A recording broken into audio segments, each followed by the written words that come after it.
ভাইজান, এটা প্ৰচলিত প্ৰশ্ন যিটো মানুহৰ মুখে মুখে শুনিব পৰা যায়, যদি খুদা আছে, আল্লাহ আছে, নাইবা কোনো ক্ৰিয়তাৰ মজুদ আছে, তেন্তে পৃথিৱীত ইমান জুৰুম, ইয়াৰ বিৰুদ্ধে মাত কিয় নামাতে আল্লাহে?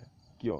চাওক, যিসকল মানুহে কয় যে আল্লাহে অত্যাচাৰ দেখাই নাই, অত্যাচাৰীসকলক দেখা নাই যে অত্যাচাৰীসকলক আল্লাহে শেষ কৰি কিয় নিদিয়ে, নাইবা অত্যাচাৰ কিয় শান্তিলৈ পৰিৱৰ্তন নকৰে, তো সিহঁতে যদি এইটো ভাবিলে হয় যে আল্লাহে আমাক এই পৃথিৱীত যে পঠাইছে পৰীক্ষাৰ কাৰণে, এই পৃথিৱীখন পৰীক্ষাৰ ঠাই, যদি সিহঁতে ভাবিলে হয় এই পৃথিৱীখন পৰীক্ষাৰ ঠাই, তেন্তে নিশ্চয় সিহঁতে সেনেকৈ নকৰে হয়।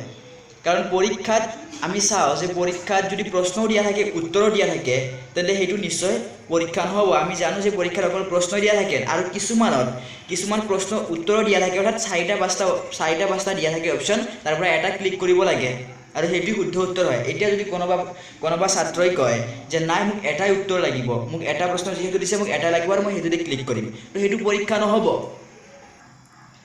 পৰীক্ষাত যেনেকৈ আমি অশুদ্ধটো আঁতৰাই শুদ্ধটো পৰীক্ষাত দিবলৈ বহুৱাবলৈ চেষ্টা কৰোঁ, ঠিক তেনেকুৱাকৈ দুনিয়াৰ ক্ষেত্ৰতো আমি শুদ্ধটোক ধৰিব লাগিব। শুদ্ধ কোনটো? যে আমাক আল্লাহে সৃষ্টি কৰিছে, আল্লাহে আমাক সৃষ্টি যিহেতু কৰিছে, নিশ্চয় কিবা এটা উদ্দেশ্য আছে আল্লাহৰ ইবাদত কৰাৰ কাৰণে।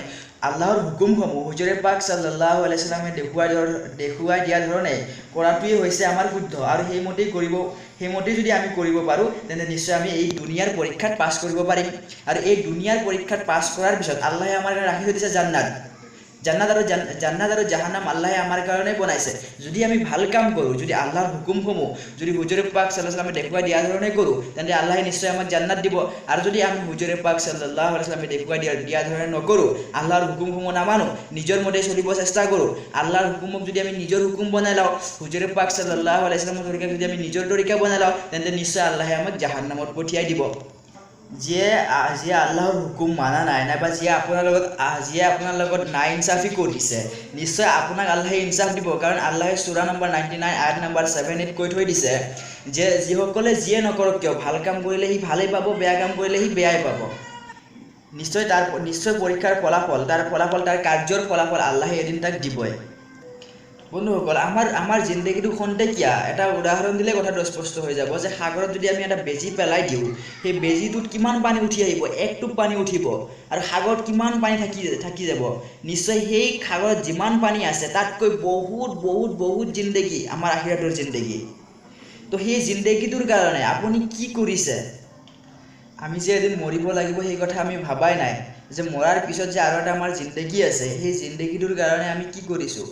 এটা কথা কয় যে আল্লাহৰ হুকুমসমূহ হুজুৰে পাক সাল্লাল্লাহু আলাইহি ওয়াসাল্লামৰ তৰিকা মতে, হুজুৰে পাক সাল্লাল্লাহু আলাইহি ওয়াসাল্লামে দেখুৱাই দিয়া ৰাস্তা মতে যদি আমি কৰোঁ, সেইটোৱে হ'ল সহি, সেইটোৱে হ'ল শুদ্ধ, আৰু সেইটোৱে হ'ল পৰীক্ষাৰ শুদ্ধ উত্তৰ।